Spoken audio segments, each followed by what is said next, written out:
Alright, here we go. Hopefully fourth time's a charm. This is my fourth attempt at recording this review, quote-unquote review. I know you guys haven't heard from me in a while. I've been on a hiatus, mostly because doing reviews takes some time and start getting out of it, but I'm back, and I'm just really excited because I got my Mobirates. This isn't going to be well, I guess not normal, but you guys know me. I have just a bunch of random things, and that's one of the things I gotta do. I gotta do a collection update because I got so much new crap. I got a lot of focus has been put on towards Tokusatsu, specifically Super Sentai, Kamen Rider, stuff like that. I've put collecting Transformers on the side for a bit because honestly, we've been getting, in my opinion, really crap figures, especially with the fall of Cybertron figures. That just really put me off. They're getting smaller, the price points are going up, quality's going down. Even though the designs are sort of cool, they're not as cool as they used to be, and so if they don't care, I don't care. For now, you know, until things get better. And I don't feel like forking out $100 for a deluxe to Voyager size class figure. You know, I'm talking about third party things like Uranus and Stratos and all that for the new aerial bots. That was one I considered, but in the end, you know, it's gonna cost you about what, like 600, same as Hercules. So I'm just gonna pass on that. I was thinking about it, like it's more of an investment, and I decided not to. I'm gonna stay away from third party for a bit and wait for something to be like an awe, put me in awe before I, you know, shell out the cash for that. So I'm gonna stick to mainstream for now. And like I said, right now I got a lot of Tokusatsu stuff. Super Sentai, Gokaiger, Hurricaneger, Go Buster. I got Go Buster, Gokaiger. I got pretty much every mecha from Gokaiger. Some 1/7 scale figures, 1/6 scale, 1/6, yeah, 1/7, 1/6, and don't judge me, I got a Sailor Moon Barbie doll. I'll have her review, and I'm doing that one for a new reviewer that I found out, the Harajuku Bunny. She's pretty cool. She's really enthusiastic when she's doing her reviews, and it's really refreshing because, you know, you got all these guys, like high school to college guys, like Jedimon, Dawson Rider, Zeron Zephyr, all the Shuken Shinobi, all guys like that, and they're all guys, and it's nothing new. I mean, there's one other one, but nothing really that caught my attention. But Harajuku's enthusiasm is really something refreshing. So if you guys can, go check her out. She's pretty much starting. She's only got like 16 videos up, but she looks like she's really getting into it, and she needs the support. So go check her out if you want. Let's see. You got that. Moved a lot of stuff over. Yeah, I'll do a collection update one of these days. But for now, we're doing the Legend Mobirates, and it's going to be more about how I feel about the series, and less about its actual functions, because like I said, there's a bunch of reviewers already. This thing's been reviewed to death, and you don't need another video out there. And I thought I'd do something a little different and just tell you guys about Tokusatsu, because when I first started collecting these, or just checking it out, I swore I was never going to get into something like Kamen Rider. I was always a mecha guy, mecha or anime kind of guy, and I thought Tokusatsu was just, I don't know, something for when you get bored and you don't really like it.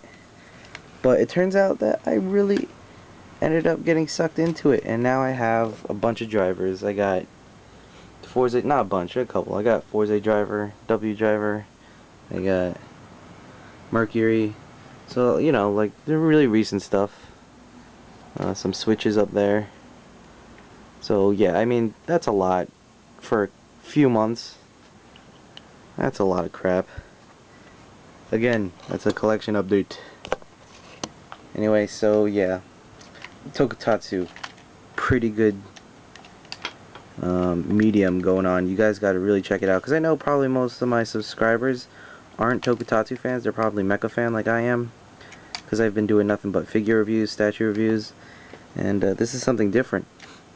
And since I'm a seasonal collector, once I get bored of something, I just move on to something else. Like, I'm getting bored of Transformers, so I moved on to these, and I am not disappointed. I thought role-play toys were just something that took up a lot of space and were boring, but I was only half right. They do take up a lot of space, but they are not boring at all. This thing has like dozens and dozens of sounds.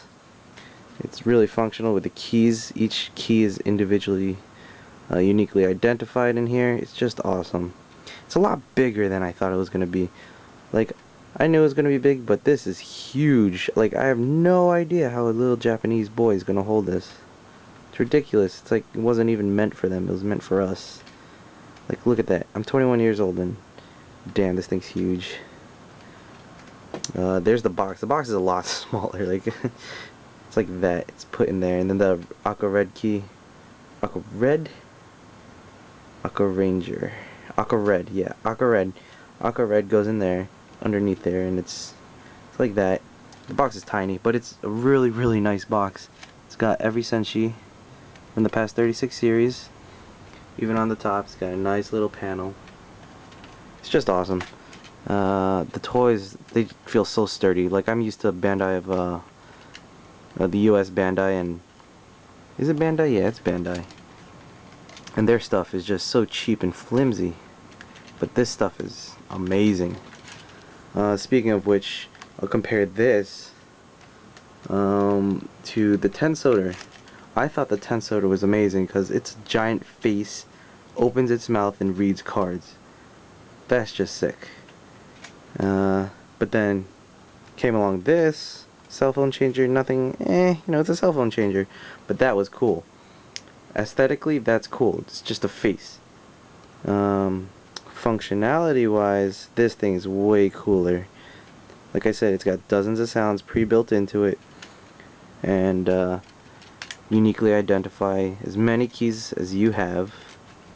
That thing was limited to the number of cards you had. This thing's not limited. You could type in codes for each Super Sentai series and you'll get the sounds. Albeit limited, it still gets some sounds. Like, check it out. Like, I don't have some of the earlier keys yet.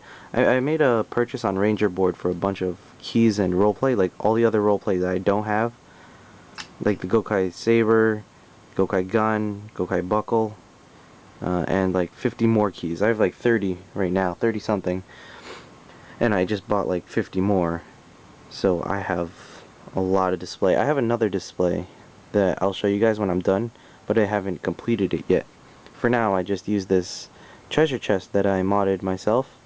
I bought it at a flea market for like $5. It was in rough shape, but after some elbow grease and a few nails here and there, it came out really nice. And on the inside, it was all plain wood like that, but then I lined it with red velvet so it won't scratch my keys, and now it makes for a really, really nice display. Where was I? Yeah, I'll get more into that in a bit. But for this, like I said, it uniquely identifies